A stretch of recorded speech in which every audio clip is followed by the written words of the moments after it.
तो हेलो बच्चों, नमस्कार। कैसे हैं आप सभी? आई होप कि आप लोग बहुत अच्छे होंगे, स्वस्थ होंगे, मस्त होंगे और घर पे 2-4 घंटे पढ़ाई कर रहे होंगे। मैं आज आप लोगों की जांच करूंगा कि आप लोग घर पे कितना पढ़ाई कर रहे हैं।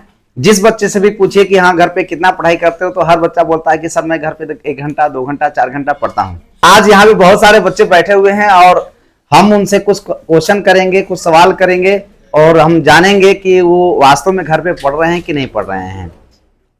तो चलिए स्टार्ट करते हैं। तो सबसे पहले अमित गुप्ता, जहां कहीं भी हो वो आए और कुछ क्वेश्चंस के जवाब दें। चलिए अमित गुप्ता खड़े होइए, आइए, आ जाओ बेटा। ये हैं अमित गुप्ता। आपको बताना है बिट्टू कि संयुग्मी फोकस किसे कहते हैं? संयुग्मी फोकस किसे कहते हैं? डिफिनेशन बताइए। डिफिनेशन याद हो चाहे ना हो, चित्र बना करके भी समझा सकते हैं या डिफिनेशन भी बता सकते हैं। हाँ बताइए।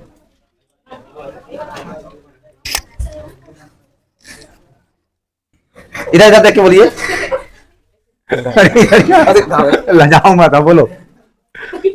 दर्पण के मुख्य अक्ष पर उन दो बिंदुओं को संयुग्मी फोकस कहते हैं। दर्पण के मुख्य अक्ष पर स्थित उन दो बिंदुओं को संयुग्मी फोकस कहते हैं। हाँ? जिस पर पहले बिंदु पर बना प्रतिबिंब दूसरे बिंदु पर बनता है तथा दूसरे बिंदु पर बना प्रतिबिंब पहले बिंदु पर बनता है। ठीक है, इनमें से इन्होंने सिर्फ से शब्द नहीं बोला। जिनमें से किसी एक बिंदु पर रखे वस्तु का प्रतिबिंब दूसरे बिंदु पर बनता है तथा दूसरे बिंदु पर रखे वस्तु का प्रतिबिंब पहले बिंदु पर बनता है। फिर भी इन्होंने 90% जो है कि क्वेश्चन का जवाब सही दिया है।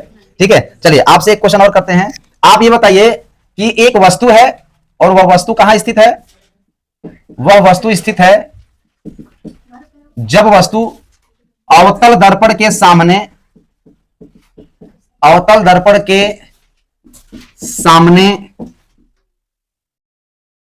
अनंत व वक्रता केंद्र के बीच स्थित है। जब वस्तु अवतल दर्पण के सामने अनंत व वक्रता केंद्र के बीच हो तो उसका प्रतिबिंब कैसा बनेगा, कहां बनेगा? इसका किरण आरेख आपको बनाते हुए उसका परिभाषा लिखना है। तो परिभाषा को आप बोल दीजिए और चित्र बना दीजिए। इस स्थिति में वस्तु का प्रतिबिंब कैसा बनता है? इस स्थिति में उधर उधर देख करके, कैमरे देख करके। इस स्थिति में वस्तु का प्रतिबिंब मुख्य फोकस और वक्रता केंद्र के बीच में बनता है। हाँ, प्रतिबिंब वास्तविक उल्टा तथा वस्तु से छोटा बनता है। हाँ, वेरी गुड, 100% इन्होंने सही बताया। अब चित्र बनाइए सर, उसको यहाँ पे लगा दीजिए, डरिए नहीं। ठीक है, अब आपका चित्र सही है। ठीक है, बहुत बढ़िया, इन्होंने सही सही चित्र बनाया। बस थोड़ा सा यहाँ पे ये भूले थे। यहां पर देखो, इसका जो तीर है ऊपर की ओर रहता है, इसका जो नोखा है ऊपर की तरफ रहता है, और यहां पे जब प्रतिबिंब बना लेते हैं बच्चों तो उसका नोखा नीचे की ओर हो जाता है। नोखा मतलब समझ रहे हो? नोक, उसका आगे वाला सिरा, उसको हम लोग देहाती भाषा में नोक बोलते हैं। ठीक है, तो ठीक है बेटा, बहुत बढ़िया, शाबाश, वेल डन। चलिए नेक्स्ट आइए, नेक्स्ट है रोशनी। आइए, अब रोशनी आएंगी, अब उनसे कुछ क्वेश्चन पूछेंगे। खड़े होइए। ये रोशनी बच्चे हैं, अब ये इनसे हम लोग कुछ क्वेश्चन करेंगे। आप इधर देखिए भाई, अब इधर कैमरे की तरफ देखिए। आपसे पहला क्वेश्चन है, प्रकाश के परावर्तन से आप क्या समझती हैं? इसके कितने नियम होते हैं? जब कोई प्रकाश की किरण, ऐसे लिखवाए है ना, जब जब जब प्रकाश के परावर्तन के कितने नियम होते हैं? दो। कौन कौन से? आपतन कोण, परावर्तन कोण, आपतन कोण सदा परावर्तन कोण के बराबर होता है। आपतित किरण, परावर्तित किरण और अभिलंब तीनों एक ही तल पर स्थित होते हैं। हाँ, वेरी गुड। अब आपको बताना है कि अवतल दर्पण किसे कहते हैं? अवतल दर्पण किसे कहते हैं बताइए। कांच के खोखले गोले का कटा हुआ वह भाग होता है जिसके उभरे हुए तल पर चांदी अथवा पारे का पालिश करके शीशे के लाल ऑक्साइड का लेप लगा दिया जाता है, जिससे कि प्रकाश का परावर्तन दबे हुए तल से होने लगता है। उसे अवतल दर्पण कहते हैं। ठीक है, वेरी गुड। अब आप बताइए, एकदम सिंपल है डेफिनेशन, दर्पण का मुख्य अक्ष किसे कहते हैं? मुख्य अक्ष दर्पण, अवतल दर्पण के ध्रुव व मुख्य ध्रुव व वक्रता केंद्र से चलने वाली सीधी रेखा सरल रेखा को मुख्य अक्ष कहते हैं। आपको बताना चाहिए कि दर्पण के ध्रुव P तथा वक्रता केंद्र C से होकर जाने वाली सरल रेखा को मुख्य अक्ष कहते हैं। फिर भी आप बताने की कोशिश सही कर रही हैं, ठीक है, वेरी गुड। आपसे एक क्वेश्चन और प्रतिबिंब बनाने से, जब वस्तु अनंत पर स्थित हो, अनंत पर स्थित हो, ठीक है, अवतल दर्पण के सामने, मैं अपने से जोड़ दे रहा हूं इसमें, जब वस्तु अवतल दर्पण के सामने अनंत पर स्थित हो तो उसका प्रतिबिंब कहां बनेगा, कैसा बनेगा? इस स्थिति में वस्तु का प्रतिबिंब मुख्य फोकस पर बनता है। प्रतिबिंब वास्तविक उल्टा वस्तु से बहुत छोटा बनता है। बहुत छोटा, वेरी गुड, एकदम सही है। ये लीजिए चित्र बनाइए, डायग्राम बना दीजिए इसका।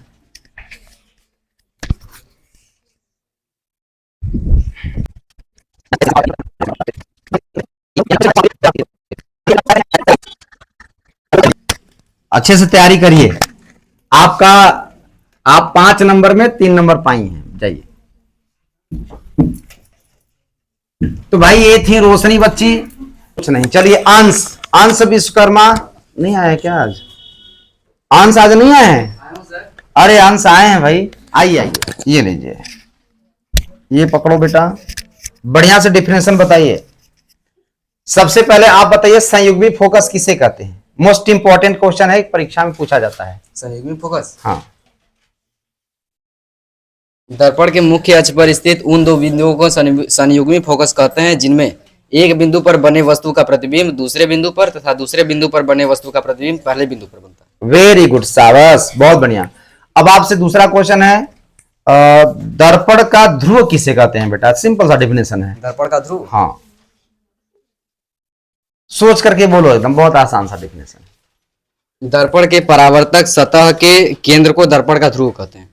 हाँ ठीक है, ये भी सही है। दर्पण के परावर्तक सतह के केंद्र को, केंद्र हमेशा बीच में रहता है।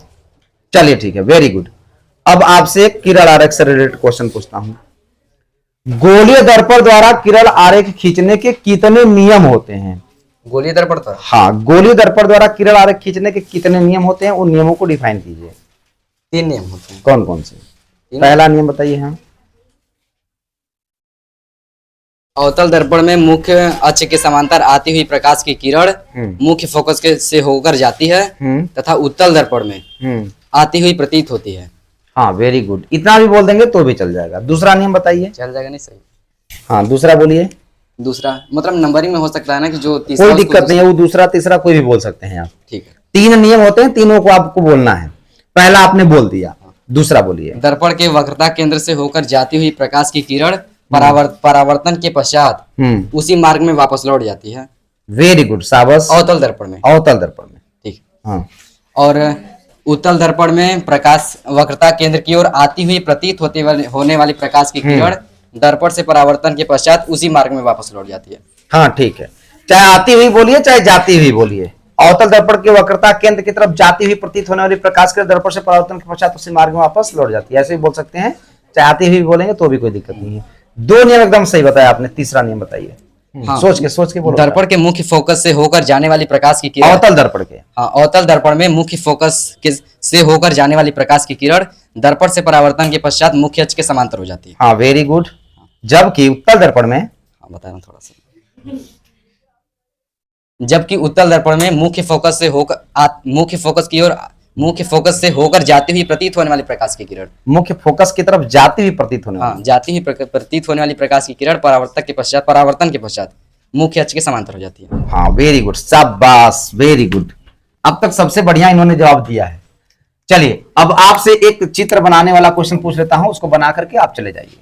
वस्तु वक्रता केंद्र पे है, अवतल दर्पण के सामने वस्तु वक्रता केंद्र पर है, इसका प्रतिबिंब कहां बनेगा आपको बनाना है। लीजिए, वस्तु वक्रता केंद्र पे, अच्छा मार्कर लिए हैं आप, बनाइए। मार्कर को ऐसे खड़ा खड़ा चलाना, ऐसे चलाएंगे तो नहीं चलेगा, ऐसे चलता है। अवतल दर्पण के सामने वस्तु वक्रता केंद्र पे है, इस स्थिति में वस्तु का प्रतिबिंब कहां बनेगा, कैसा बनेगा, इसका डायग्राम बनाना है। पहले डिफिनेशन बता दीजिए आप। इसका डिफिनेशन बता दीजिए। इस स्थिति में वस्तु का प्रतिबिंब कहाँ बनता है, कैसा बनता है? हाँ, यदि वस्तु वक्रता केंद्र पर है तो प्रतिबिंब भी वक्रता केंद्र पर बनेगा, वह वस्तु के समान बनेगा। वेरी गुड, गजब। देखिए तो सोचने से हल निकलता है। Very good. चलिए अब इसका डायग्राम बनाइए।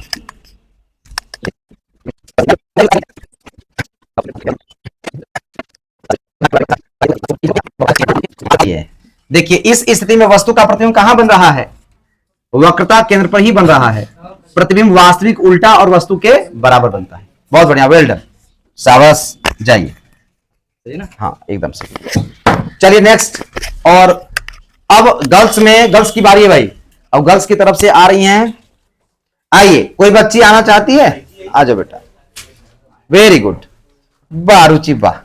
ये लो बेटा माइक लो और माइक में बोलो तो जो क्वेश्चन हम आपसे पूछ रहे हैं। प्रकाश क्या है और प्रकाश की कोई 4 विशेषता आपको बतानी है, बताइए। प्रकाश एक प्रकार की ऊर्जा है जो हाँ? चुंबकीय तरंगों के रूप में जो चलती विद्युत है। चुंबकीय तरंगों के रूप में जो चलती है। विद्युत चुंबकीय तरंगों के रूप में चलती है। हम्म। प्रकाश का एक माध्यम से दूसरे माध्यम में जाना अपवर्तन कहलाता है। प्रकाश का नहीं, आप ऐसे बोले कि प्रकाश की 4 विशेषताएं निम्नलिखित हैं।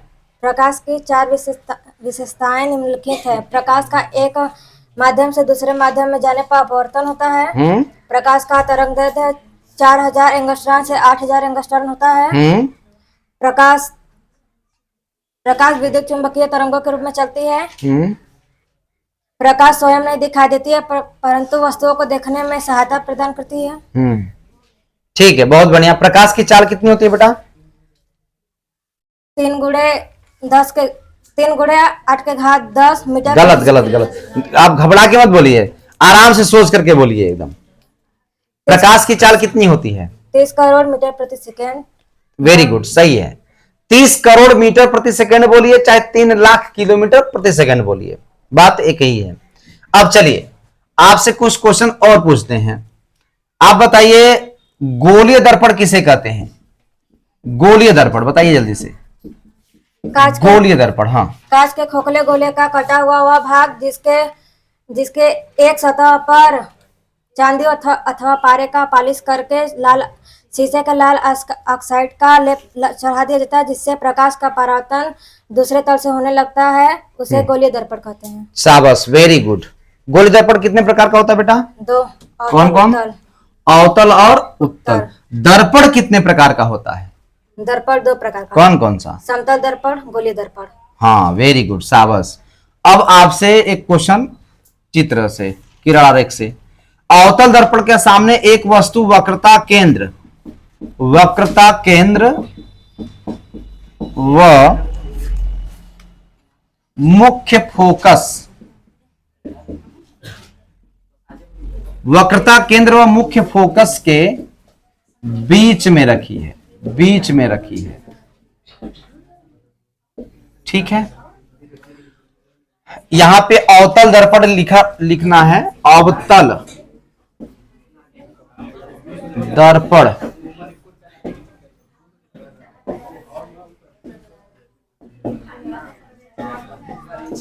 चलो पूरा लिख दिया मैंने। जब वस्तु अवतल दर्पण के वक्रता केंद्र व मुख्य फोकस के बीच में रखी हो तो इस स्थिति में वस्तु का प्रतिबिंब कहां बनता है, कैसा बनता है, इसका किरण आरेख भी खींचना है। पहले आप इसका डेफिनेशन बताइए। इस स्थिति में वस्तु का प्रतिबिंब अनंत व नहीं सर वक्रता केंद्र व अनंत के बीच में बनता है। प्रतिबिंब आभासी उल्टा व वस्तु से बड़ा बनता है। आभासी, वास्तविक उल्टा व वस्तु से बड़ा। हाँ, वास्तविक उल्टा और वस्तु से बड़ा। इसमें एकमात्र कंडीशन है जिसमें आभासी बनता है, और वो है फोकस और ध्रुव के बीच में जब वस्तु रहती है तो पीछे बनता है। ठीक है, चलिए बहुत बढ़िया। किरण आरेख खींच दीजिए।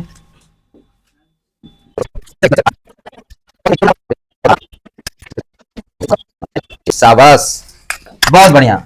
देखो बच्चों, यहां पर आकर के खड़ा हो जाना ही बहुत बड़ी बात होती है, और जो बच्चे यहां पर आकर के 1-2 क्वेश्चन किए हैं वो जान लो कि आगे चल करके इन फ्यूचर कुछ न कुछ जरूर कर पाएंगे, क्योंकि जो डर गया सो मर गया, ये कहावत आप लोगों ने सुनी होगी। तो आपको डरना नहीं है। अगर आपसे क्वेश्चन पूछा जा रहा है, अगर आप यहां पे आकर के खड़ा होकर के 1-2 क्वेश्चन बताने का दम रख रहे हैं, तो जान लीजिए कि आपके अंदर जिगर है, आप इन फ्यूचर कुछ ना कुछ जरूर कर लोगे। क्योंकि ये जिगर बढ़ता जाएगा आगे चल करके। और मैं चाहता हूं कि अगले दिन जब मैं आप लोगों में से किसी को भी बुलाऊं तो हल्ला होना चाहिए कि सर नहीं मुझे बुलाइए, मैं आऊंगा। तब ऐसा लगेगा कि नहीं आप लोगों के अंदर भी जिगर है। फिलहाल यहाँ पे जिगरबाज 3-4 लोग ही हैं। एक हेडिंग लिखवा दें। अच्छा 9 बजे छोड़ना है, आज स्कूल है ना? चलिए ठीक है बच्चों, आज की क्लास को यहीं पे समाप्त करते हैं क्योंकि समय हो चुका है, बच्चे स्कूल जाते हैं। कल हम लोग आगे कंटिन्यू लिखेंगे। कल मैं पूछूंगा नहीं, पूछना भी बहुत जरूरी है। मैं लिखवा करके क्या करूंगा बच्चों, जब बच्चों को याद ही नहीं होगा, तो इसलिए पूछना बहुत जरूरी होता है।